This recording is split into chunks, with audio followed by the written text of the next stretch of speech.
The suburbs of Oak Ridge were designed to look idyllic. Quiet streets, trimmed hedges, sun-drenched porches. From the outside, Marcus and Eliza Rowe had what most would consider a perfect marriage, 2 careers that paid well, 2 children who did well enough in school, and a 4-bedroom house with a renovated kitchen. But like most things left too long without inspection, cracks had formed beneath the surface. It started small. Missed calls, late returns from Eliza's law firm downtown, Marcus's absences from family dinners buried in his architectural firm's latest project. Neither of them noticed when the small silences began replacing the easy laughter. When the intimacy began to evaporate, it wasn't with an explosion. It simply drifted away like steam from a forgotten kettle. But then came the photograph. Marcus found it while checking their shared iCloud account for a file he needed. A photo he wasn't supposed to see. Eliza, smiling, flushed, seated beside another man in a dimly lit bar. The man's hand on her thigh, her fingers grazing his. It was intimate in a way she hadn't been with Marcus in months. The timestamp said it was taken on the night she said she'd been working late on the Carter deposition. He didn't confront her. Not right away. Instead, Marcus began his own quiet investigation. Chapter 2. The lie beneath the lie. Eliza had always been good at compartmentalizing. That's how she managed the kids, the firm, the PTA meetings. And Thomas Holloway, her affair, was compartmentalized too. He was a junior partner at her firm, recently divorced, charming in a way Marcus hadn't been in years. With Thomas, Eliza felt seen again, desired. Something more than a tired mother and attorney trying to hold her family together. She hadn't meant for it to become more than a one-time lapse. But Thomas had a way of making her feel necessary. Still, she thought Marcus didn't know. That she had it under control. But Marcus was watching. He checked her calendar entries. Noticed the password changes on her phone. Saw how her eyes darted when he walked into the room, how her kisses became lighter, shorter. One night, while she was in the shower, he opened her phone using facial recognition. There were no texts. She was smarter than that. But in her notes app, she'd written something that stilled the blood in his veins. If Marcus ever finds out, I don't know what he'll do. Part of me thinks he already knows. Part of me wonders if I want him to. Chapter 3. Unraveling. Marcus met a private investigator, Natalie Dunn, at a bar 2 towns over. She was a friend of a friend, ex-cop and sharp-eyed. He handed her a printout of the photo. "I don't want a divorce," Marcus said. "I just want the truth. I need to know how far it went, and if it's still going." Natalie found what he feared, and more. Hotel receipts, deleted call logs, and a second. Man, someone Eliza had met with months before Thomas, a client, a potential conflict of interest if exposed. Something that could cost her her career. As Marcus built a folder of evidence, his resentment curdled into a sense of power. For once, he had control. But with power came temptation. Chapter 4. A terrible kind of honesty. The confrontation didn't come in a fury. It happened in their kitchen on a rainy Thursday evening. The kids were at piano lessons. The air smelled faintly of burnt toast. Marcus placed the folder on the island counter. Eliza opened it. She didn't cry. She closed the folder quietly and looked at him like she'd aged 10 years in 2 seconds. "I never wanted to hurt you," she said, her voice steady but breaking. "I didn't know how to say I was drowning." Marcus blinked at her. "So, you reached for someone else instead of me?" "I reached for anyone who looked at me like I mattered." That hurt more than he expected. He wanted to scream, to throw something, but he didn't. Instead, he said, "You could lose your license if your firm finds out about the client. You could lose everything." "I already have," she whispered. and for a second, neither of them knew whether she meant her career or him. Chapter 5. The Space Between. Weeks passed. They lived like roommates. A lawyer friend advised Marcus on custody options, but he didn't file. Eliza slept in the guest room. The children noticed, and the questions came. Quiet, confused, fearful. Eliza withdrew from the firm, citing mental health. Thomas was reassigned. Her phone stayed face up on the counter now, untouched. Marcus met Natalie for drinks again. Not for business. She was kind, direct, and knew what it was like to have someone betray your trust. One night, their hands brushed, and he didn't pull away. But guilt swirled in his stomach like smoke. He still wore his ring. One day, Eliza found a torn piece of paper on his desk, her old note from the phone. He'd printed it, annotated it. She didn't ask what the marks meant. Instead, she left him a note of her own. If there's still anything left to save, I'm willing to bleed for it. Chapter 6. Echoes. The story ended not with resolution, but with a question. Marcus stood in the driveway as Eliza packed for a weekend retreat her therapist had recommended. They didn't hug, but they held each other's eyes longer than they had in months. As she drove away, Marcus turned toward the house that still bore both their names, their children's laughter echoing faintly inside. Natalie had texted, "Dinner, tonight?" He didn't reply. He stood beneath the gray sky, wondering if forgiveness was weakness or the bravest thing he could ever do. Final line. And in the quiet between them, something neither love nor betrayal could touch still flickered. Faint. Fractured, but not quite gone. Marcus didn't go to dinner with Natalie. He typed the reply 3 times and deleted it each time. "I need time." That's all he eventually sent. That night, he wandered through the house. It was amazing how quiet it had become without Eliza. The guest room smelled like her lavender lotion. Her robe was still on the hook. A photo of their family, him, Eliza, Lucy, and Ethan, sat crooked on the mantel. He stared at it for a long time. He didn't feel like the man in the picture anymore. When Eliza called the next morning to check in on the kids, he answered. Her voice sounded clearer, steadier. Maybe it was distance. Maybe it was regret settling into the corners of her voice. "How are they?" she asked. "Fine. Ethan asked if you were coming back. I didn't know what to tell him." "What did you say?" I told him. "I didn't know yet." There was silence, then quietly, "That's fair." Chapter 8. The Other Side of Confession. Eliza's therapist asked her to write Marcus a letter she wouldn't send, but Eliza sent it anyway. "Marcus, I miss you in ways that shame me. I miss the version of you I buried under resentment and silence. I know I betrayed you. I know it wasn't just about sex. It was about feeling like I still mattered to someone. That's not an excuse. It's just the ugly truth. I think deep down, I wanted you to find out. I wanted something to snap us out of the numbness. And maybe that makes me cruel. But I'm trying to be honest now. You deserve that. And if there's even a single part of you that believes in who we used to be, maybe we could start there. I'll wait, but I won't beg. Not anymore." Marcus read the letter twice. Then he folded it and placed it inside his nightstand drawer, unsure whether the ache in his chest was pain or longing.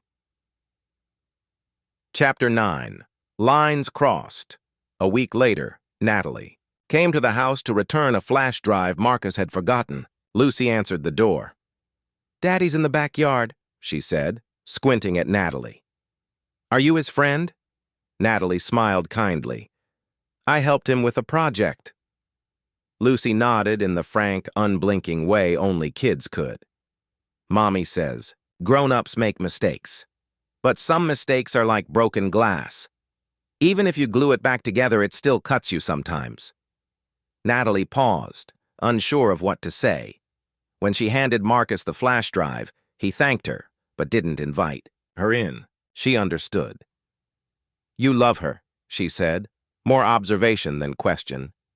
"I don't know what that word means anymore," he replied. Natalie gave a sad smile. "Then I hope you figure it out before it's too late." Chapter 10. Terms. Of Surrender, Eliza came home on a Sunday. There was no grand reunion, no flowers. Just two people in a kitchen trying to figure out how to breathe the same air again without choking on the past. "We need therapy," Marcus said. "Not just you, both of us. And I need you to answer one question."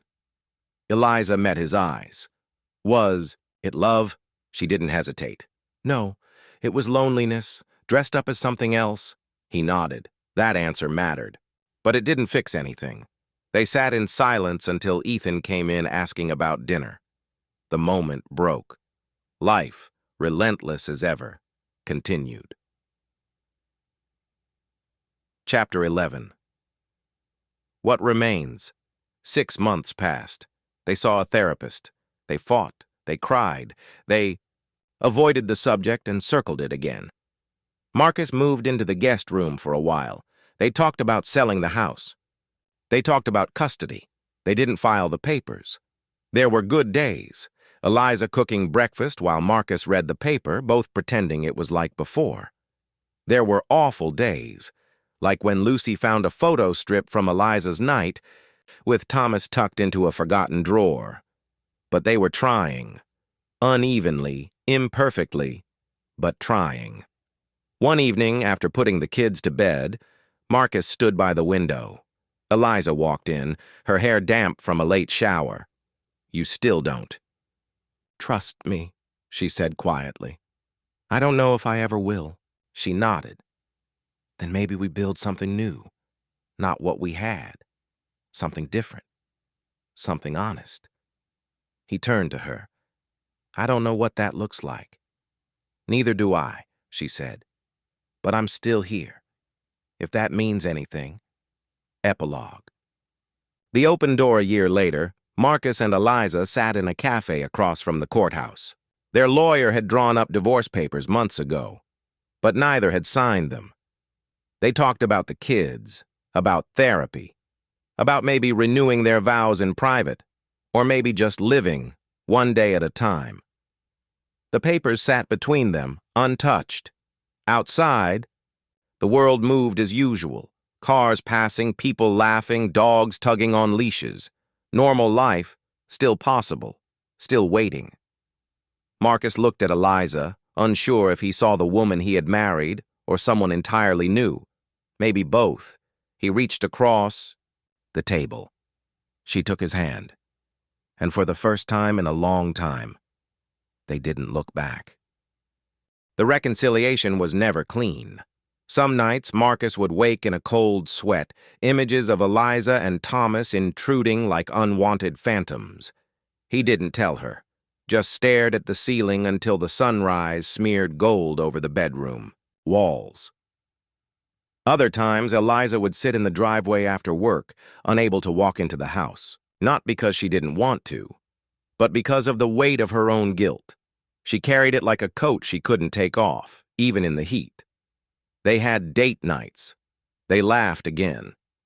But the laughter sometimes felt rehearsed, like actors, in a play they once knew by heart and were now performing without conviction. Trust was a slow, limping thing. Chapter 13. Collateral Lucy had stopped asking if Mommy and Daddy were going to get divorced. She'd started drawing pictures of the four of them again. But there was a new hesitancy in her art, space between the figures. Ethan, quieter by nature, began sleepwalking.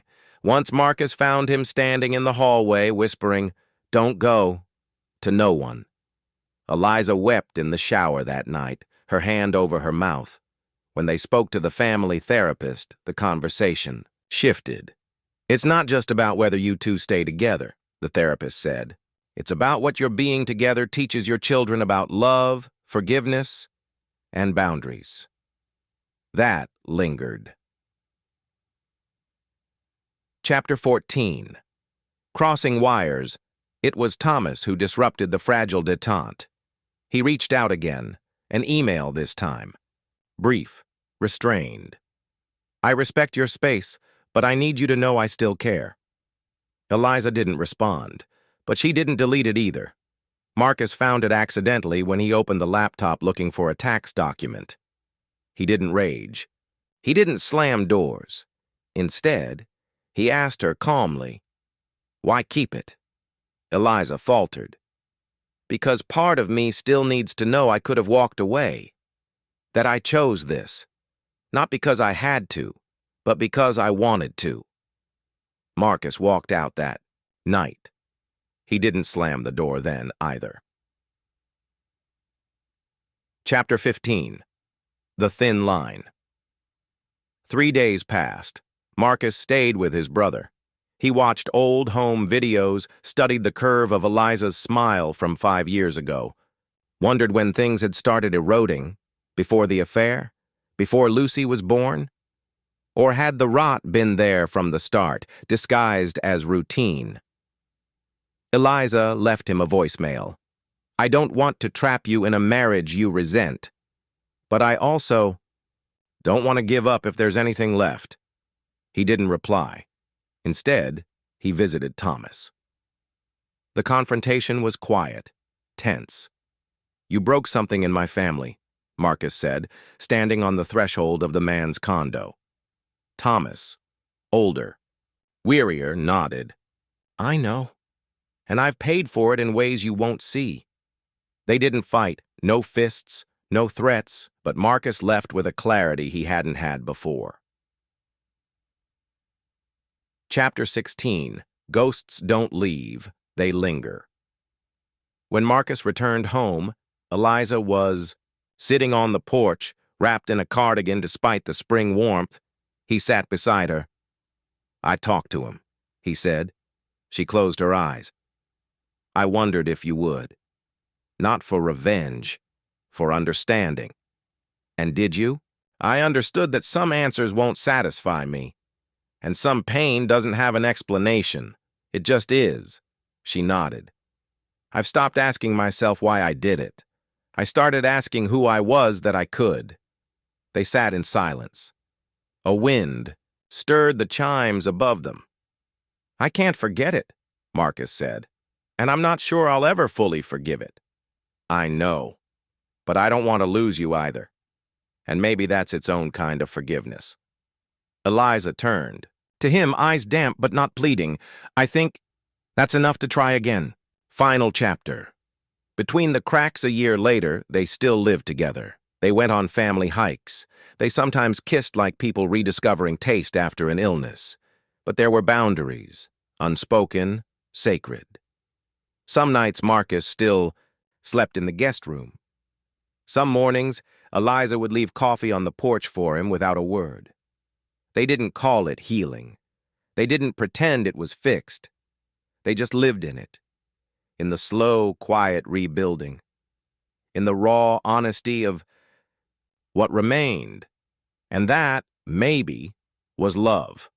Not the kind that came easy, but the kind that stayed, even after everything.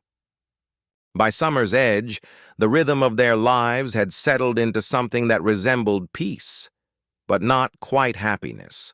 More like a ceasefire, a careful cohabitation built on mutual effort and lingering wounds. They shared responsibilities, sat together at school events, hosted a barbecue where Eliza laughed with the neighbors and Marcus grilled silently, beer in hand. To the outside world, they looked whole again. But in private, their conversations hovered over safe zones.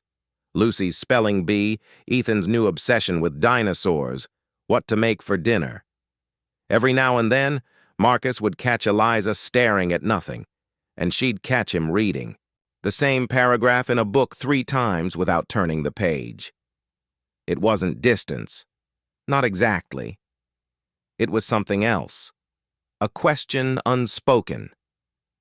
Is this really what we want, or just what we're afraid to lose? Chapter 18. The Visitor. One afternoon, Eliza returned from the grocery store to find a woman sitting in their living room with Marcus, tall, mid-40s, composed. Detective Rachel Ortiz. "Mrs. Holt," she said. "I've been trying to reach you." Eliza's body tensed. Marcus had a hand on his knee, knuckles white. "Why?" she asked cautiously. Rachel glanced between them. "It's about Thomas Bishop. He's missing." Eliza blinked. "What?" "Disappeared 3 days ago. Left behind a car, a phone, and a rather cryptic voicemail to a colleague. You were in contact recently?" Eliza looked to Marcus. "I hadn't spoken to him in months," she said, voice level. Rachel nodded, expression unreadable. "We're speaking to several people close to him. You're not under suspicion, but you may be able to help reconstruct his state of mind." After she left, Eliza stood in the kitchen with trembling hands. "I didn't do anything," she whispered. "You believe me, right?" Marcus hesitated. "I believe you didn't hurt him. That's not the same as trusting me." "I know." Chapter 19. Fractures, the investigation cast a shadow over them. Old doubts crawled out from their hiding places. Eliza found herself reliving conversations she'd had with Thomas, scanning them for signs of darkness or desperation. She felt exposed, judged not for what she'd done, but what she might still be capable of. Marcus, meanwhile, found it harder to push his suspicion away. A part of him, the wounded part, wondered if maybe Thomas's disappearance wasn't a coincidence. Maybe secrets still lived beneath Eliza's surface. He hated himself for it. He started sleeping in the guest room again, this time without explanation. One night, Eliza stood in the doorway and asked, "If I were on trial, would you testify for me or against me?" "I don't know," Marcus admitted, "and that scares the hell out of me." Chapter 20. The choice. 2 months later, Thomas's body was found in the woods outside Westbridge, apparent suicide. Pills. A note, brief and vague. "I broke something that couldn't be repaired. This is the only way to stop the ache. The police closed the case, no foul play suspected, but the closure brought no peace. Eliza spiraled into grief, not over the man, but over the piece of herself tied to him. The affair, the guilt, the what-ifs. Marcus didn't comfort her. He stood with her at the edge of the funeral service, but didn't take her hand. Later, in the quiet of their kitchen, he said, "You're not responsible for his death. But I don't think either of us can keep living inside this silence." "What are you saying?" Eliza asked, her voice brittle. "I think we loved each other. I think we tried, but I don't think we see each other anymore." Tears welled in her eyes, but she nodded. Final chapter. 2 houses down the same street. They separated in fall. No courtroom drama, no screaming. Just division of assets, a custody agreement, and a hollow ache they didn't discuss. They rented 2 small homes 5 minutes apart, so the kids could move between them easily. They met for coffee once a week to talk logistics. Sometimes the conversations drifted into old comfort. Sometimes they didn't. Lucy asked once, "Do you still love Mommy?" Marcus hesitated, then said, "I love who she was to me. I always will." Eliza, separately, told her therapist, "Letting go wasn't punishment. It was the first time I told the truth without hoping it would fix anything." Epilogue. The quiet. Between them years later, they watched Lucy graduate from high school. They sat next to each other, smiled for the same photos.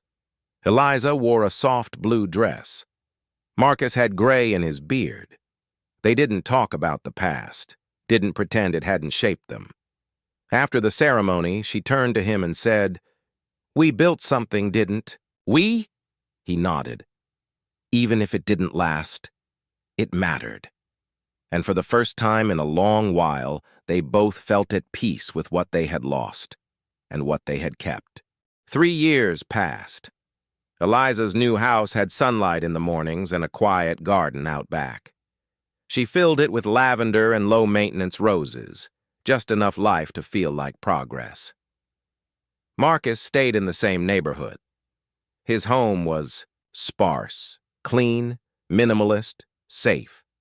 Ethan's toy dinosaurs still lined the hallway. Lucy's college brochures lived in a neat pile on the kitchen table. They no longer texted every day, but when they did, it wasn't strained.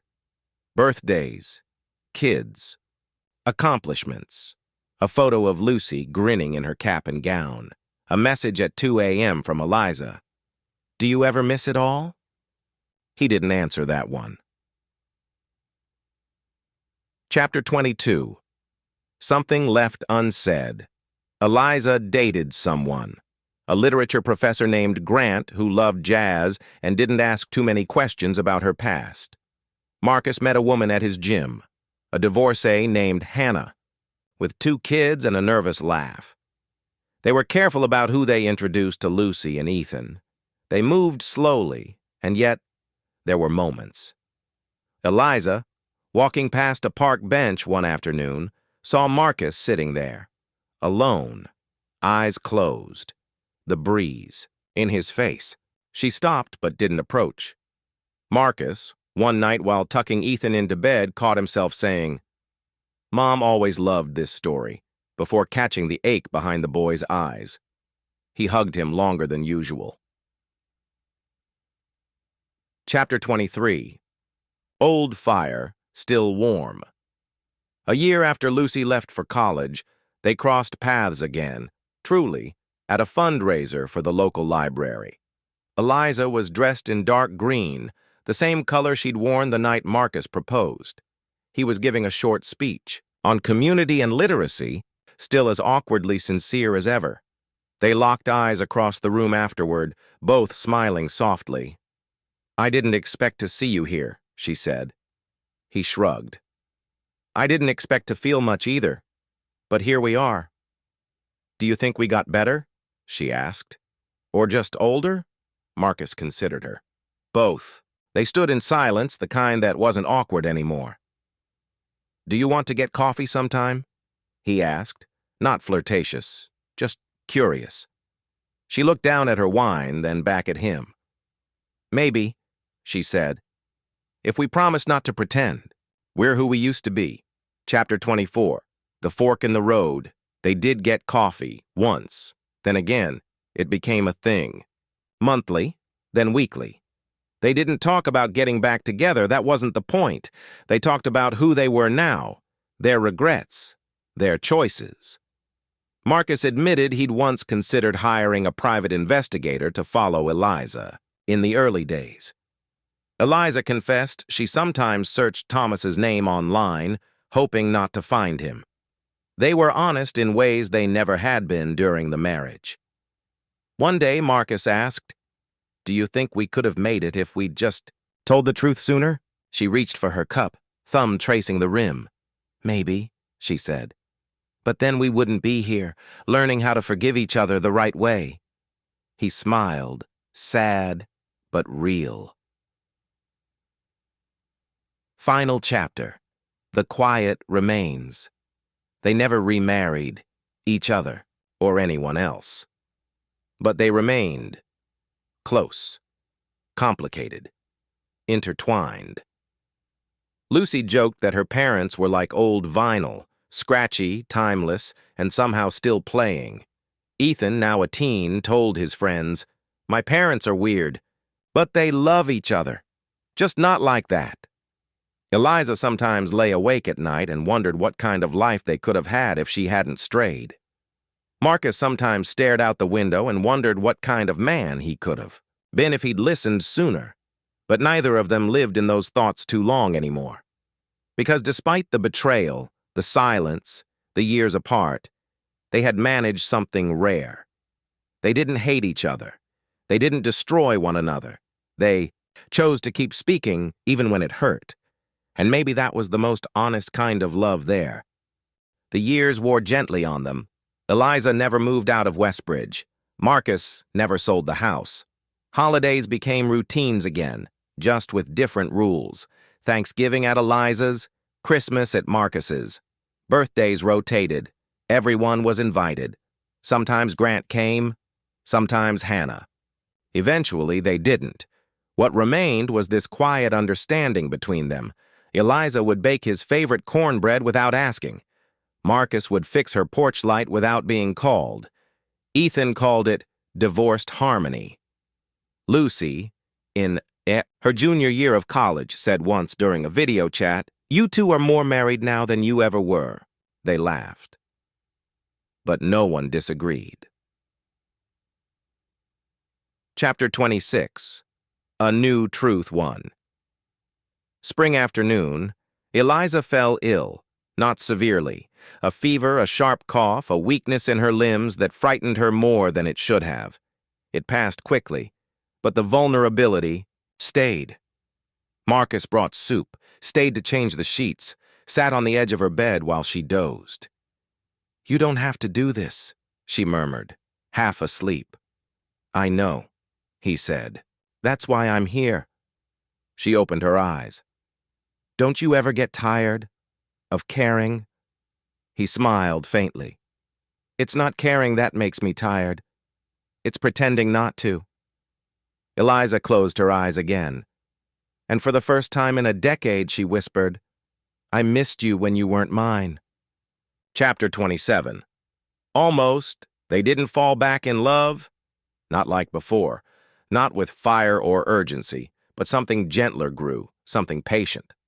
They began to share small rituals again. Walking the same trail on Sundays, trading books, picking up groceries for each other without being asked.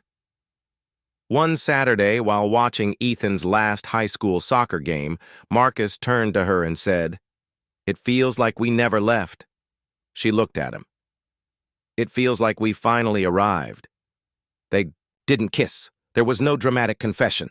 Just the sun setting over the field, and Ethan waving to them both in the bleachers. Just peace. Final chapter. The future that stays. Unwritten. Years later, Lucy married. At the reception, she asked her father to give a toast. Then, surprisingly, her mother. They stood side by side before the crowd. Two people who had broken, rebuilt, and reimagined their connection. Marcus spoke first. "I once thought love was about perfection, that it was something you either held on to or lost forever. But I've learned it can change shape, stretch, survive." Eliza followed. "We weren't the perfect couple. We weren't even the best version of ourselves most of the time. But we learned how to listen, to forgive, and sometimes that's enough." When the music resumed, they danced one song together. No romance, just memory and choice. Later, Lucy asked, "Do you think you two will ever?" Eliza glanced at Marcus, now laughing with Ethan at the dessert table. "I don't know," she said. "But whatever happens next, it'll be honest." Last line. And that was the love they carried. Imperfect, unfinished, but real. Not something they reached for anymore, just something they had. The morning was quiet. Spring again. Eliza sat on the bench near the edge of Holloway Park, the one with the brass plaque that read, "In memory of what we mend." She had donated it anonymously. Marcus had guessed, of course, said nothing. Just sat there beside her when it appeared. They had fallen into a rhythm that made no promises. Every Sunday morning, they'd meet at the park, coffee in hand, no expectations, just presence. It had been like that for a year now. No labels, no pressure. Just them. Birdsong scattered from the branches overhead. In the distance, a father pushed a stroller while his daughter clutched a balloon. Marcus arrived late that morning, holding 2 coffees and looking a little winded. "I forgot cream in yours," he said, handing her the cup. Eliza smiled. "You forget that on purpose?" He grinned. "Old habits." They sipped in silence, watching the slow pulse of weekend life around them. "Do you regret not moving on?" she asked after a while. The question lingered in the air like a leaf refusing to fall. Marcus didn't answer immediately. Instead, he adjusted his watch, eyes scanning the horizon like the truth might be hiding in the tree line. "I tried to," he said eventually. Moving on felt like letting go of something that still had meaning. "So no, I don't regret it. I regret how we broke. But I don't regret waiting for it to stop hurting." Eliza swallowed hard. Her hand trembled slightly on the cup. "I think I waited for you to hate me. Maybe I thought I deserved that more than silence." "I never hated you," he said. "I hated how far apart we let ourselves drift without noticing." She looked at him now. Really looked. His face a little older, the lines more pronounced, but his eyes were still the same.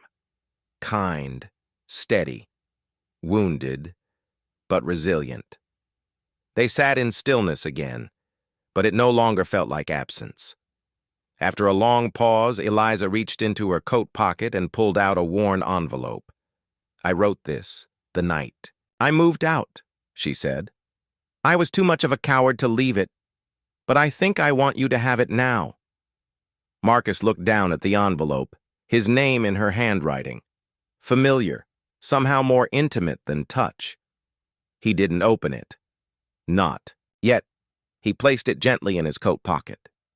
"Some things don't need to be read to be understood," he said softly. She nodded. "But some things deserve to be heard, even if it's years too late." They watched the sun climb higher over the rooftops. No declarations, no dramatic turns, just two people who had learned that love wasn't always fire and passion.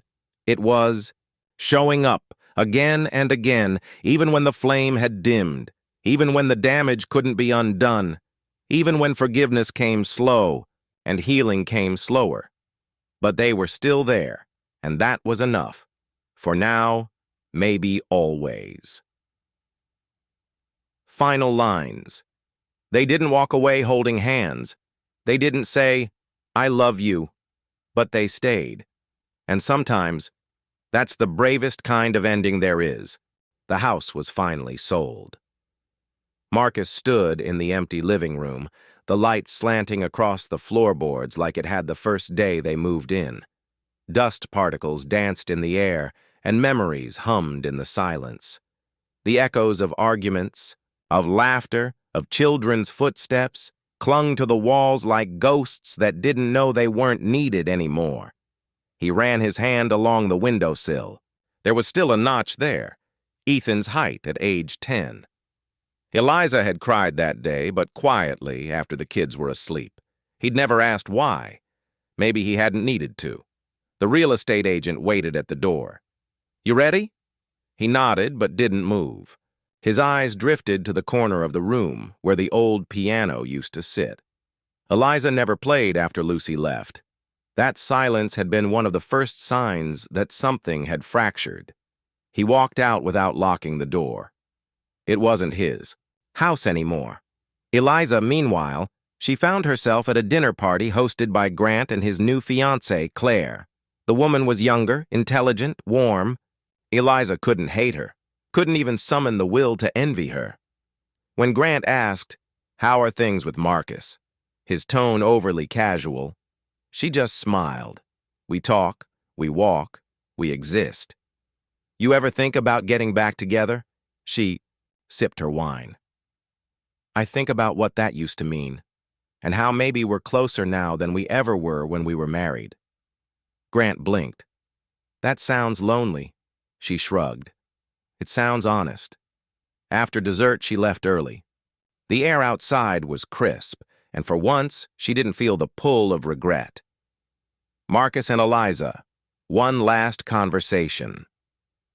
They met one night under a faded street lamp outside a small cafe. Rain slicked the sidewalks, the kind of rain that wasn't heavy, just persistent, like a thought you couldn't quite let go. They hadn't planned it. They never did. "I'm leaving town for a while," Marcus said. "Travel. Maybe teach for a semester in Lisbon." Eliza smiled. Lisbon suits you. I hear the light there changes everything, he chuckled. Think I'll come back? I think you always come back. Silence stretched between them again, but now it didn't ache. It just lived there like breath. He reached into his coat pocket and finally pulled out the envelope she'd given him a year ago. I read it, he said. Every line sounded like you except the last one. Eliza raised an eyebrow. Which one? If I could do it all over again, I wouldn't marry you. She exhaled a soft laugh. That wasn't the truth. That was my way of surviving the truth. And now? She looked him squarely in the eyes. Now, I'd marry you again, just differently. Final image, A's. Marcus disappeared into the misty night. Eliza stood under the streetlight, listening to the rain tick softly on her umbrella. She didn't chase after him, didn't call out. She just stood there, steady. In a life full of revisions, regrets, and rain-soaked promises, this was the clearest she'd ever felt. They might never be what they once were, but they were still something, unfinished, imperfect, and still possible. Final line. And in the space between goodbye and maybe, love lingered, unresolved, unspoken, but alive. 2 years had passed. Lisbon was warm in early spring. Not hot, just enough to leave windows cracked open and let the sea wind carry in the smell of salt and roasted chestnuts. Marcus lived in a modest third-floor flat overlooking the narrow alleys of Alfama. He taught part-time at a language institute and wrote the rest of the time. Articles, essays, fragments of a memoir he never admitted he was writing. Most mornings, he walked down to the corner cafe where the owner, Thomas, already had his espresso ready. Locals had started calling him O Homem Tranquilo, the quiet man. He liked that. It made sense. After everything that had happened, quiet was its own kind of redemption. One evening, he received a letter, not an email. A real paper letter, creased at the edges, with handwriting he hadn't seen in a while. Marcus, I never told you what happened the day I almost told the police about Grant. I stood outside the station with the flash drive in my coat pocket. I stared at the door for nearly an hour. In the end, I walked away. I think part of me believed that by not telling the truth, I could rewrite what had happened. But secrets don't unwrite pain. They just delay it. I'm not writing to ask for forgiveness. I'm writing to say that the worst things we did weren't the betrayals, Marcus. They were the silences. So here is the sound of my truth. I loved you. I love you still, though not in the way we used to define it. It's quieter now, but it's cleaner. I hope Lisbon is good to you. If you're ever back in the city, the bench still waits. Eliza, he folded the letter and placed it in the notebook he kept beside his bed. It stayed there, like a chapter knot, quite ready to be closed. Back in the city, Eliza had changed, but not in the ways people expect. She didn't move to a new city or reinvent herself through therapy and travel. Instead, she stayed. She rebuilt in place, brick by brick, mistake by mistake. She worked at a non-profit helping women navigate the aftermath of domestic betrayal, not just infidelity, but the deeper betrayals, lies, financial abuse, manipulations that hollowed out self-worth. People assumed she was there to give back. In truth, she was still learning how to forgive herself. Every Sunday, she walked to Holloway Park, past the bench with the plaque. Sometimes she sat. Sometimes she didn't. But it was always there. Waiting. And then one day, a man walked down the street with a familiar gait. Slower now, a touch more weight in the shoulders. But unmistakably him. He didn't speak right away, just stood beside her, gazing at the trees. Eliza looked up, shielding her eyes from the sun. You kept the letter. I kept everything, he said. She smiled, bittersweet. So did I. They didn't hug, didn't kiss, just sat side by side. The world moved around them. Children laughed, dogs barked, someone played a saxophone in the distance. But for a moment, the sound between them was enough. It didn't matter whether this was a reunion or a farewell. They had already survived the fire. What remained was ash, yes, but also the fertile ground where new things quietly, carefully grow. Final words. Not all stories end with resolution. Some just end with the quiet, shared understanding that the truth was never simple, but it was theirs. And sometimes, that's enough. 3 years later. The bookstore on Whitmore Avenue had changed owners twice, but the old bell above the door still chimed the same way when Eliza walked in. She wasn't looking for anything specific that day, just chasing quiet. She ran her fingers along the spines of books she'd never read and never would.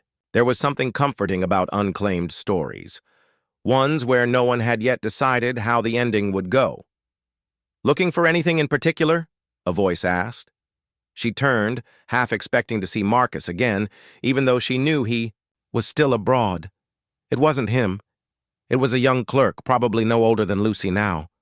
"No," Eliza said softly. "Just passing through." She didn't buy anything. Outside, rain had begun to fall. She didn't run for cover. She walked, letting the drops soak into her sleeves, remembering a night under a street lamp where goodbye hadn't felt final. Lisbon, again, Marcus's lectures had become smaller, more intimate.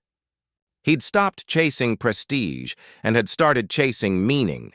Students loved him, not because he was brilliant, but because he listened. He sometimes wrote letters he never sent.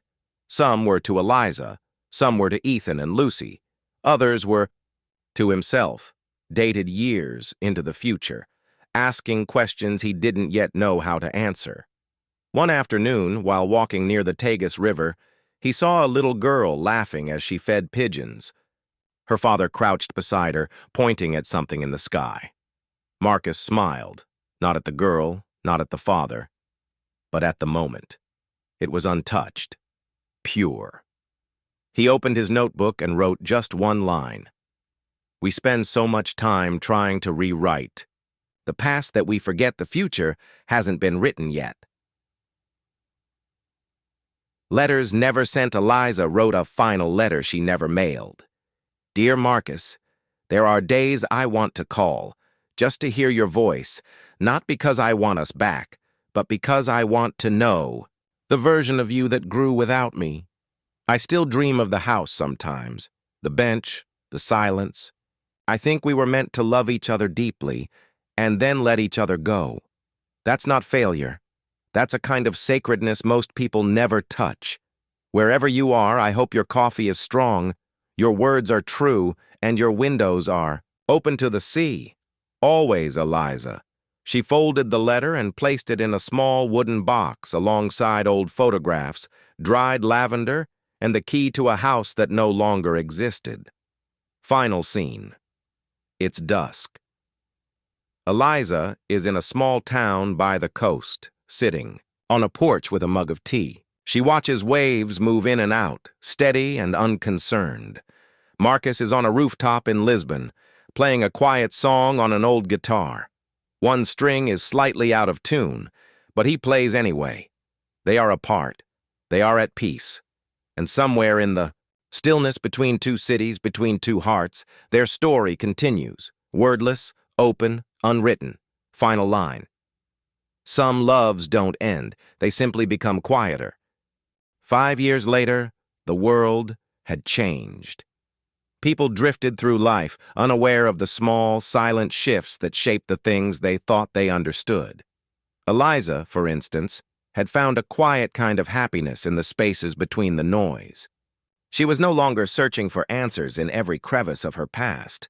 She had learned to accept the unfinished stories, the unanswered questions, and the loves that came and went like waves on a shore. Marcus, too, had changed. His life in Lisbon had become a patchwork of contentment.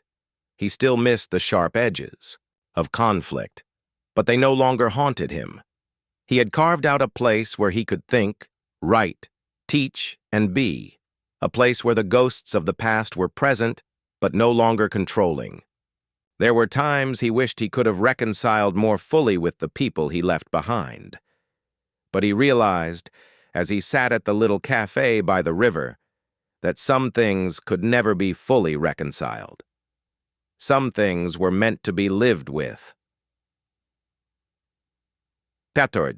Calhoun evening, as the sky darkened into a deep navy, Eliza's phone rang.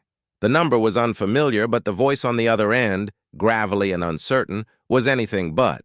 "Hi, Eliza. It's me, Marcus." She froze. The silence between them, which had stretched for years, seemed to collapse in that moment. "Marcus? How are you?" He chuckled lightly, and there was a moment of shared understanding. Neither of them quite knew how to bridge the gap that had grown between them. "I'm good," he said, his voice steady but distant. "I've been thinking a lot about everything, about us." Her heart stilled. "Are you okay?" "I'm fine. It's just, I feel like I should have reached out sooner, you know?" Eliza bit her lip. She wanted to say something profound, something that would bring clarity, but instead she simply replied, "It's never really been about timing, Marcus. You always knew how to reach me, even when you didn't." There was a long pause on the other end. "I guess I was afraid of what would happen if I did. I don't know how to explain it, but I miss you." Those words, simple, raw, cut through the years, through all the misunderstandings and silence. "I miss you too," she whispered. The meeting. A few weeks later, they met at a small cafe in Lisbon, the same one where Marcus had first learned to love the rhythm of the city, the one that had become his refuge.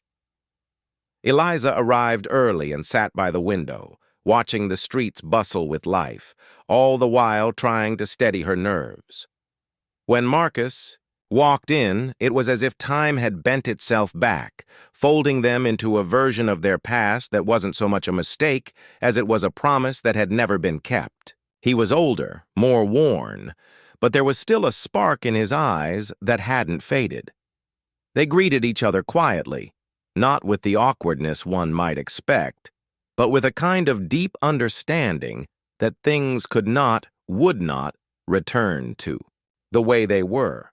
They talked for hours, not about the past, but about the present, about who they were now, about the lives they'd built apart from each other.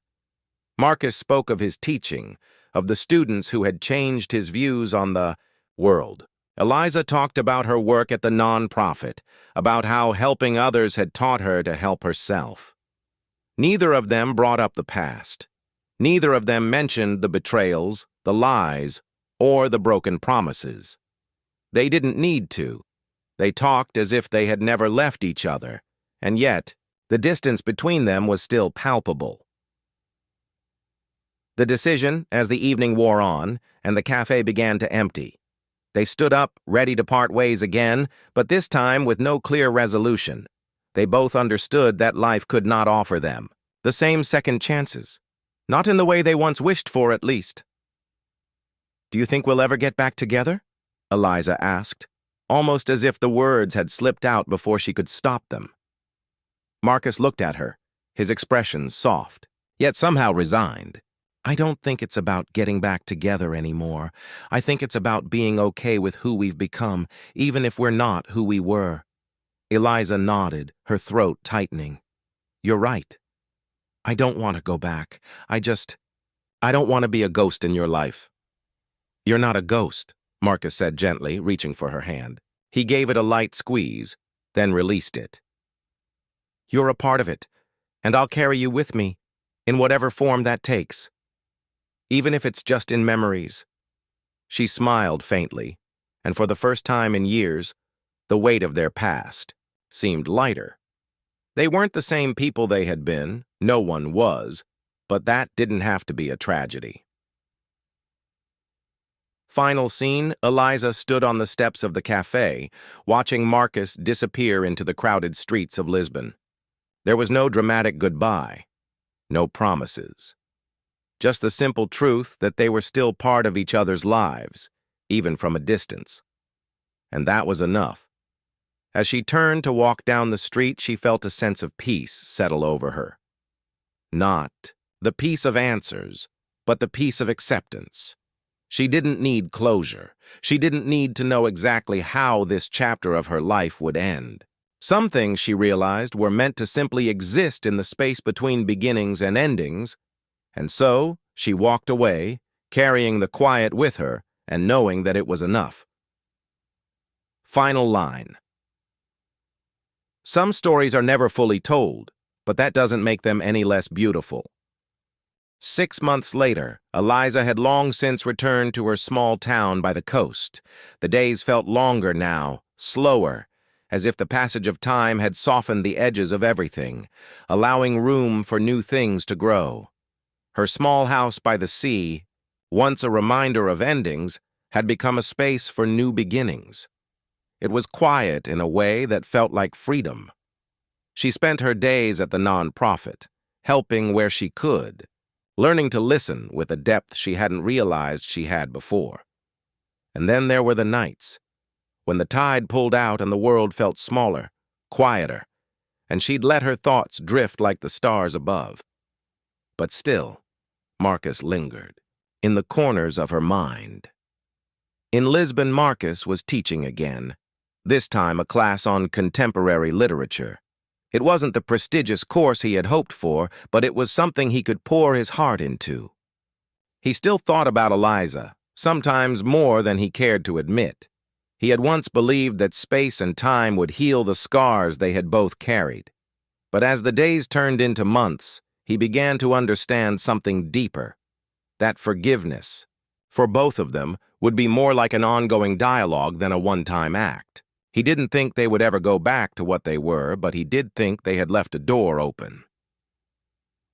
The letter one evening, Eliza received a letter. She opened it slowly, the handwriting unmistakable. It was from Marcus.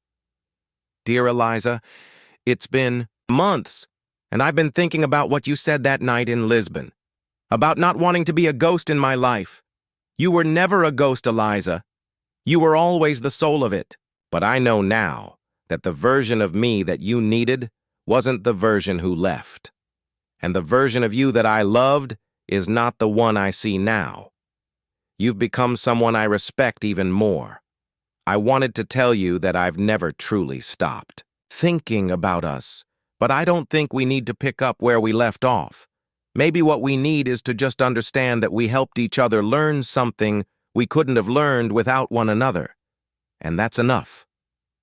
I don't know what the future holds, but I think I finally understand that we don't need to write a clear ending to this story. It's okay to leave things unfinished, as long as we know we gave them everything we had. I hope you're well, wherever you are. Marcus Eliza read the letter over and over, her heart swelling with an emotion she hadn't expected. Gratitude. A quiet, sort of joy. He wasn't asking for more. He wasn't asking for anything. He had just wanted to give her that final piece of peace, the one he had spent so long chasing. She sat by the window, the rain tapping against the glass, and for the first time in years, she felt the weight of the past lift from her shoulders. Not because everything had been forgiven, but because it no longer needed to be. Sometimes, letting go was the greatest act of love. The call that wasn't made. It was a Sunday evening when Eliza finally picked up her phone. She had written her own letter to Marcus, but she had never sent it. Instead, she simply sat there for a long time, staring at the screen, unsure if it was necessary anymore. Did he need to hear from her? Did it matter? Would it change anything? Her thumb hovered over the send button, but she never pressed it. Because there was something freeing in the silence, in the space where they had once been and where they no longer were. Sometimes things didn't need to be said to be understood. The last visit a year later, Marcus returned to the small town by the coast. He hadn't told anyone he was coming. He simply walked down the familiar path toward the old bookstore, the one where Eliza had once sat and listened to his ramblings about life and literature. Inside, the bookstore had expanded since the last time he had been there, and he found himself wandering the aisles, pulling books off the shelves without really reading the titles. It was only when he reached the back of the store, where the quietest corner waited, that he saw her. Eliza, she was sitting with a cup of tea looking out the window. There was something different about her now, something at peace. She looked up as he walked in, but there was no shock in her eyes, no rush to fill the silence. Just a simple, serene acknowledgement. "Marcus," she said softly, her voice still, holding that warmth. "Hey," he replied. He wasn't sure what he had expected, but he had never imagined it would be this. Just the two of them, still connected in some strange way after all the years. "I thought you'd come back someday," she said, her eyes meeting his. "But I didn't think it would be like this." He smiled, sitting down opposite her. "I'm not sure what this is, to be honest. I think it's just life," she said, shrugging lightly. "We keep going. We keep living." And, for the first time, it felt like that was enough. Final line. They didn't need to talk about what was lost. What mattered now was that they were both there, breathing the same air and no longer haunted by the ghosts of their past. The story wasn't finished. It had never been about an ending. It had always been about what came next. And whatever it was, they would face it together, from a distance or not. 2 years later, Eliza stood on the balcony of her small coastal home, looking out at the ocean. The waves crashed rhythmically against the shore, a constant reminder of how time flowed, sometimes slow, sometimes fast, but always forward. She had built a life for herself in these past 2 years. It hadn't been easy. There were days when she felt the loneliness of it all, but there were also moments of clarity. She was learning to live without the weight of past mistakes, without the constant search for closure. She had finally found peace in the quiet spaces of her own life. Her nonprofit work had expanded, and she had even started taking on some freelance writing, reflecting on the experiences that had shaped her. It wasn't fame or fortune, but it felt authentic. For the first time in years, Eliza felt like she was living a life that was entirely her own. But there were still moments, small moments, when she would wonder about Marcus.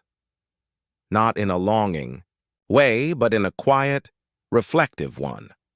What was he doing now? Was he happy? Was he still in Lisbon?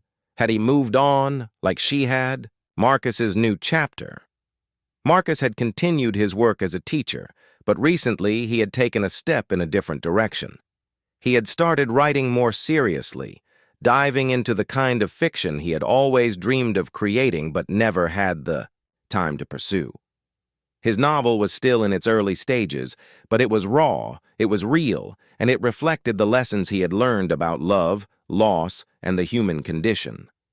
Writing had become a way for him to heal, to process the experiences that had shaped him. He had returned to Lisbon, but there was a shift in his life. The city no longer felt like a place to escape to. It had become home, but only in the sense that he had made it so. He no longer felt tethered to the ghosts of his past, but there were moments late at night when he would catch himself wondering about Eliza.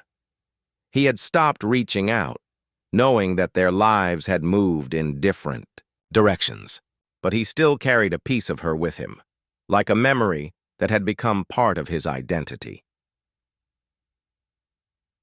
The unexpected invitation. One late spring afternoon, Eliza received a letter. She hadn't heard from Marcus in nearly 2 years, and when the envelope arrived, it felt like a lifetime since their last conversation. Her heart gave a little jump in her chest, and she opened it, unfolding the note inside. Dear Eliza, it's been a long time, hasn't it? I think about you sometimes, about the quiet we shared in the space between us that has only seemed to grow. I know we agreed that we would live our lives separately, but I find myself thinking that maybe there is still something unfinished between us.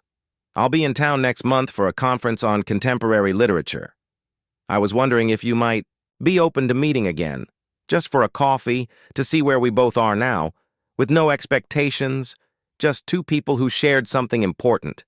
I understand if this isn't something you're interested in, but I thought I'd reach out, if only to say that I never really stopped thinking about you. With respect, Marcus Eliza sat still for a long moment after reading the letter. There was no rush to respond, but she felt the familiar pull, the sense that something had shifted again. She hadn't expected to hear from Marcus, and yet, here he was, still present in her life in a way she hadn't anticipated. She didn't want to make this decision out of habit or nostalgia. She wanted to make it from a place of clarity. After a few days of thinking, she finally wrote back, her words simple but genuine. Dear Marcus, it's been a long time, hasn't it? I'm not sure what I was expecting when I opened your letter, but I'm glad you reached out. I've thought about you too and about what we shared. Life has a way of pushing us forward, but sometimes the past comes knocking again. I'd be happy to meet you for coffee. No expectations, just two people who once cared about each other. It's strange how things can change, but I think I'm ready to see where we both are now. Take care. Eliza, the meeting. The day of their meeting arrived, and Eliza sat at the cafe, the same one where they had shared so many moments before. The streets outside buzzed with the usual noise of the city, people walking by, talking, living their lives. The air was warm, and there was a subtle tension in the atmosphere. Eliza couldn't help but feel a little nervous. It had been so long since she had seen Marcus, and yet the memories of their past together were still vivid in her mind. When Marcus walked in, he looked the same, but there was something different about him. Maybe it was the way he carried himself, or maybe it was just that time had done its work on both of them. There was an air of calm around him now, like he had found his peace in a way that she hadn't quite achieved. He smiled when he saw her, a soft, genuine smile, and she couldn't help but return it. Hey, he said, his voice warm but cautious. Hey, she replied. They stood there for a moment, unsure of how to begin. The years between them seemed to stretch on, but there was also a sense of familiarity, like slipping into an old pair of shoes, comfortable but different. They sat down, and the conversation started tentatively, but soon it flowed easily. They spoke of their lives, of the things they had done, the lessons they had learned. They didn't talk much about the past. There was no need. Instead, they focused on the present, on who they had become in the time they had spent apart. For the first time, it felt like there was no weight in the air, no unresolved tension. Just two people who had once been deeply connected, who had hurt each other but had also grown, who now shared a quiet understanding. The ending as they said goodbye, neither of them knew what would come next. Maybe nothing, maybe something, but in that moment, they didn't need answers. They didn't need closure. What mattered was that they had shared a piece of time together, and that was enough. Eliza watched Marcus walk away, his figure disappearing into the crowd. She didn't feel the familiar ache of longing this time. Instead, she felt a sense of gratitude for the past, for the lessons, and for the people who had shaped her. She didn't know what the future held, and she didn't need to. She had learned to let go of expectations, to embrace the unknown, and that, in itself, was a kind of freedom. As she walked down the street, the sun setting behind her, Eliza felt the quiet settling in once again. This time, it wasn't the silence of loss or regret, but the silence of possibility. final line. Some endings don't need to be written. They simply unfold, like the tide, gentle and inevitable, leaving behind only the memory of what once was. 6 months after the coffee, Eliza had not seen Marcus again since that day at the cafe. The memory lingered in her mind, quiet but ever present. There had been no grand reunion, no rekindling of what they once had. It wasn't that either of them hadn't thought about it. Eliza knew Marcus, and she knew he wouldn't forget. But they both understood something fundamental. What had been between them was no longer a story they were writing together. It was a part of their past, one that had shaped them, but could not dictate their future. Life continued to flow forward, as it always did. Marcus's new beginnings. Marcus had returned to his writing. In the quiet hours of the night, when the world outside was asleep, he would lose himself in the stories he created. He was no longer just a teacher.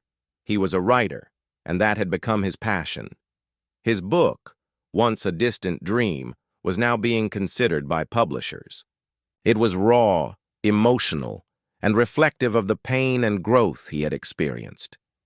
There were nights, after hours of writing, when he would sit in his apartment overlooking Lisbon, feeling the weight of the solitude.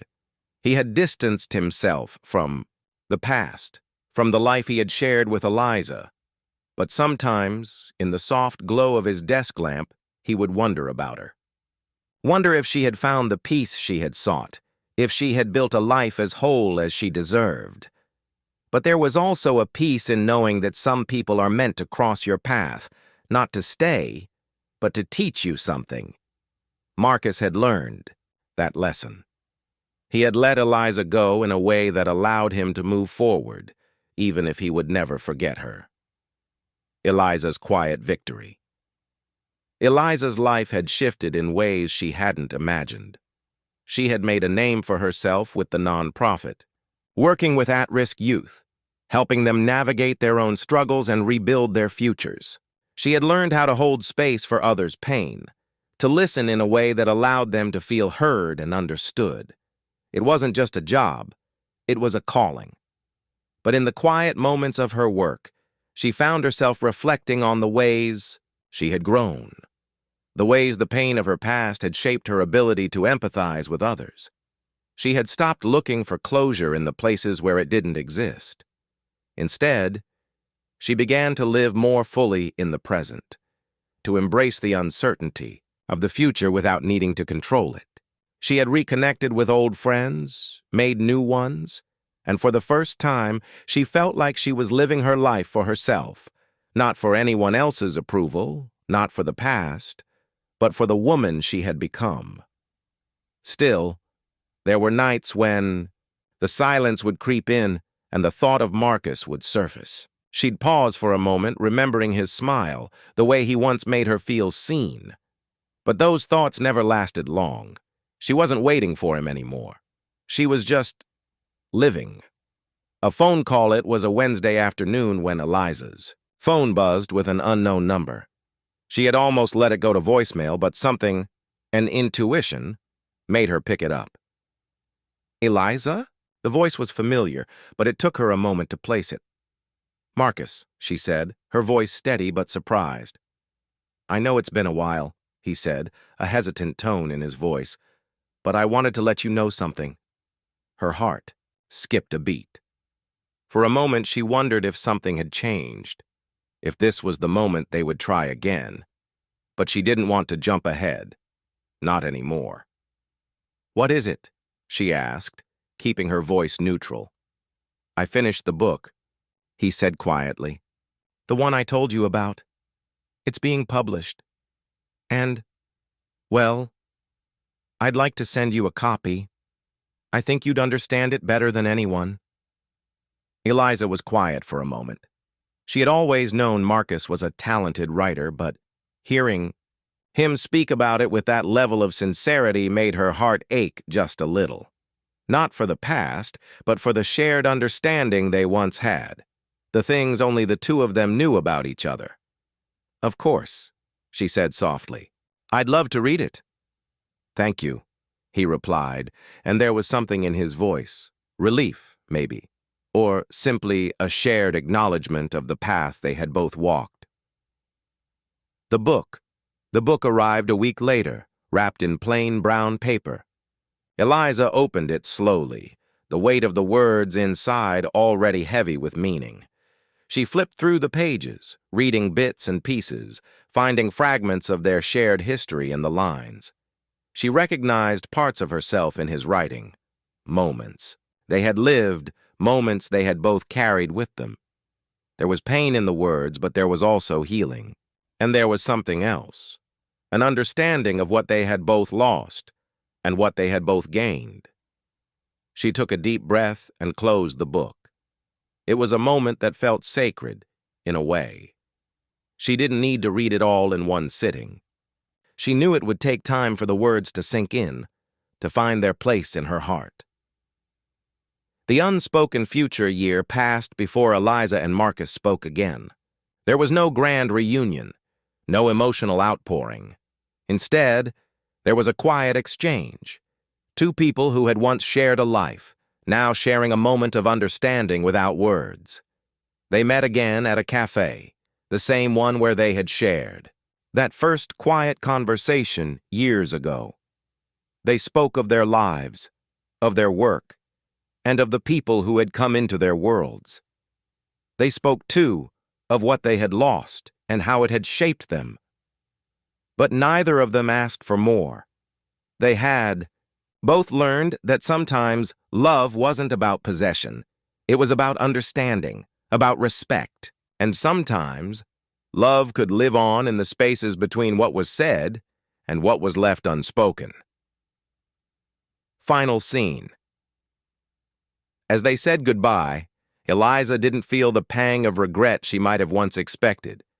Instead, she felt the soft echo of the past, something she had left behind, but which would always be a part of her. She smiled at Marcus, a simple, genuine smile, and walked away without looking back. She had learned that closure wasn't always something you could find. It was something you created, in the quiet spaces, in the acceptance of what had been and what might come next. The world was open to her, and for the first time in a long time, she was content to let it unfold as it would. Final line. Sometimes, the stories we tell are not about where we end up, but about the quiet moments along the way, the ones that shape us and leave us quietly wondering about all the paths we didn't take. 2 years later, Eliza's life had continued its steady rhythm, grounded in purpose. The nonprofit was flourishing, and her work had expanded, touching more lives than she ever thought possible. She had even moved into a new apartment, one that felt like a fresh start. Bright, open spaces, and the smell of coffee wafting through the air every morning as she sat at her kitchen table, reading through the letters from the families she had helped. There were still moments of quiet reflection, times when the past would whisper at the edges of her consciousness, but those moments were fleeting. Eliza had learned how to manage them, how to let them pass without becoming lost in them. Marcus had faded into her memories, a character who had once been central to her story, but who no longer played a role in her day-to-day life. She had no regrets, only the recognition that some relationships were meant to teach you, and once the lesson was learned, they moved into the background of your life. Marcus's life. Now Marcus, too, had moved forward. His book had done better than he had expected. It was not a bestseller, but it had been well received by readers who appreciated the raw, honest emotion behind his words. He had even signed a contract for a second book, one that explored themes of redemption and self-forgiveness. Despite the success, Marcus remained quietly humbled by it all. He had stepped away from the classroom to focus entirely on his writing. He had begun teaching workshops for aspiring writers, trying to give back to others what he had once been given, an outlet to express their pain and their growth. He often thought about Eliza, especially when he wrote. There was something about The way she had understood him, that made her unforgettable. He had tried dating after their separation, but nothing ever compared to the ease of being with her. But he didn't dwell on it, because he understood now that the past wasn't something to reclaim. It was something to honor and release. The unexpected callot was an early afternoon when Marcus's phone rang, an unknown number lighting up the screen. His heart skipped before he even answered. He had learned to recognize Eliza's voice, even after all this time. "Marcus?" Eliza said, her voice warm but cautious, as if testing the waters. "Eliza," Marcus said, trying to keep his voice steady. "It's good to hear from you." There was a moment of silence between them, both of them unsure of how to navigate the conversation after so many years of silence. "I was thinking about you," Eliza said, the words tentative but genuine. I wanted to know how you were doing." Marcus smiled to himself. It had been a long time since anyone had asked him that, really asked. "I'm doing well, really well. Writing, teaching, just living." "I'm glad to hear that," she replied, her voice softening. "I'm doing well too. Things have changed, but I think we both found our way eventually." He nodded, even though she couldn't see him. "Yeah, I think we did." There was a pause, and for a moment, Marcus felt like they were both standing on the edge of something, unsure whether they should step forward or stay in the safety of their separate lives. "Eliza," Marcus said, suddenly feeling the weight of the years between them. "I never wanted to hurt you. You know that, right?" "I know," she replied without hesitation. "And I never wanted to hurt you either. We both did the best we could with what we had." The silence that followed was heavy, but not in a bad way. It felt like something was finally settling. Between them, something unresolved but accepted, a walk down memory lane. Later that evening, Eliza and Marcus met at a small park on the outskirts of the city. The sun was just beginning to set, casting long shadows across the grass. They walked side by side, not speaking at first, just letting the familiar rhythm of each other's presence guide them. "I've thought a lot about what happened," Eliza said after a while, her voice barely above a whisper. "About us, about everything, and I've realized I never really understood why you stayed with her, even when you knew how much I loved you." Marcus sighed, his hands buried in the pockets of his jacket. "I don't think I understood either, Eliza. I think I was trying to hold on to something that was slipping away, and I didn't know how to let go." "You don't have to explain it to me," she said, her voice steady. "I just want you to know I've let it go. I don't carry that bitterness anymore. I understand that people do things for all kinds of reasons, and maybe that's just part of life." Marcus turned to look at her, surprised by the calmness in her voice. He had imagined this moment would be filled with unresolved anger, but there was nothing of the sort. "I'm glad," he said softly. "I never wanted to leave you with that." They continued walking side by side, the evening stretching out before them. There were no apologies, no grand declarations of love or regret, just two people sharing a moment of understanding. It wasn't closure in the way people often think of it, but it was something else, an acceptance of what had been and what could never be again. The end of the road. As they reached the end of the path, they stopped. Neither of them made a move to say goodbye, as though they both knew that this wasn't the end. Not really. But it was a new beginning, a different chapter of their lives. "I guess this is where we part ways again," Eliza said, her voice a little more lighthearted now. "Maybe," Marcus said, his smile genuine. "But not in the way we did before. Not in the way I thought we would." "No," Eliza agreed. "Not in that way." They stood there for a moment, looking at each other, a silent understanding passing between them. They had shared something deep and meaningful, but now it was time to let go of the past and walk forward with the knowledge that the story they once shared had led them to this place of mutual respect, even if it wasn't what they had originally imagined. And as they parted, there was no bitterness in the air, no anger, just the soft understanding that some people are meant to walk into your life, shape it, and then move on, leaving you better for having known them. They walked in opposite directions, but this time, with no longing for what they could never have. Only the quiet satisfaction of having found peace, however fleeting it might be. 6 months later, the months had passed quietly, but in the way that time often does, it had brought with it subtle shifts. Eliza had continued to build on the work she'd started, her nonprofit now firmly established with a wider network of supporters and volunteers. She had become more connected with her community, and for the first time in years, she felt like she had a sense of belonging, not just to a place, but to something larger than herself. Still, there were moments when Marcus lingered in her thoughts, especially in the quiet, solitary evenings when she found herself reflecting on the unpredictable nature of life.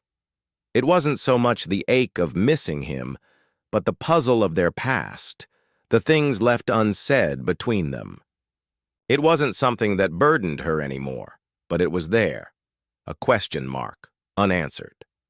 Marcus's reflections.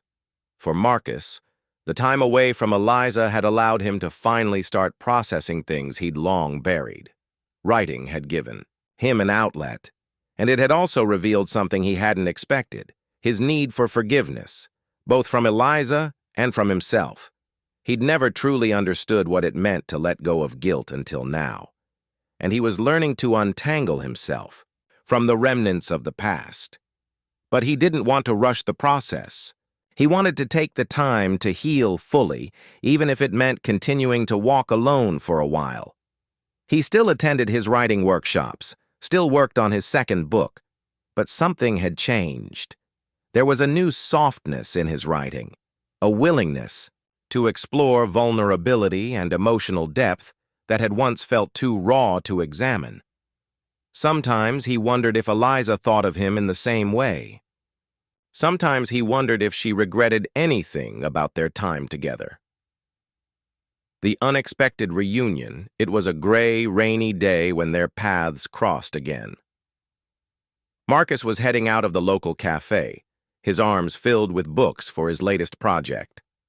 When he saw her standing by the window, the familiar way her hair framed her face, the light in her eyes that made her seem like she carried more stories in her heart than anyone had a right to, he could have recognized her anywhere.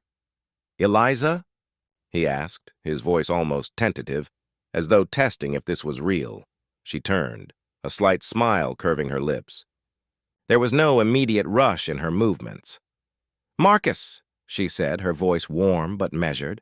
"I didn't expect to see you here." Neither had he. He hadn't even been aware that she frequented this part of town. But as the rain drizzled down outside, the moment felt less like coincidence and more like fate pulling the two of them back together. "I was just heading to the library," Eliza continued, her eyes scanning the books he was holding. "What are you reading this time?" "A little of this, a little of that," Marcus replied, shifting the books in his hands. "The usual fare. Trying to keep the inspiration flowing." There was an awkward pause, neither of them sure where to take the conversation. "How have you been?" Eliza asked, a genuine curiosity in her voice. "Good," Marcus replied. "Busy but good. Writing mostly. How about you?" I'm doing well. The nonprofit is growing. It's a lot of work, but it's fulfilling. You know how it is."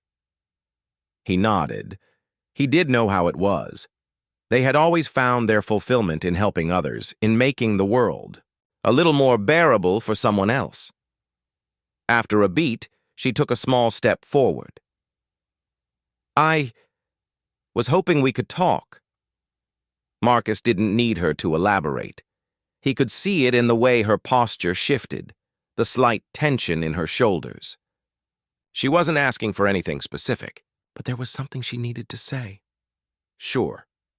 "We can talk," he said, his heart tightening slightly. They hadn't spoken in months, but in that instant it felt like nothing had changed. A quiet conversation. They sat together in the back corner of the cafe, the rain tapping lightly against the windows, a soft hum of conversation from other patrons filling the background. For a long time, neither of them spoke, both of them seemingly unsure of how to approach the conversation. Finally, Eliza broke the silence. "I've been thinking about us, about what happened." Marcus leaned back, taking in her words. No, I've thought about it too." She met his gaze, her eyes clear, though there was a quiet sadness beneath them. "I don't know if it was the right thing for us to end the way we did. I don't regret my choice, but I wonder sometimes if there was something we could have done differently."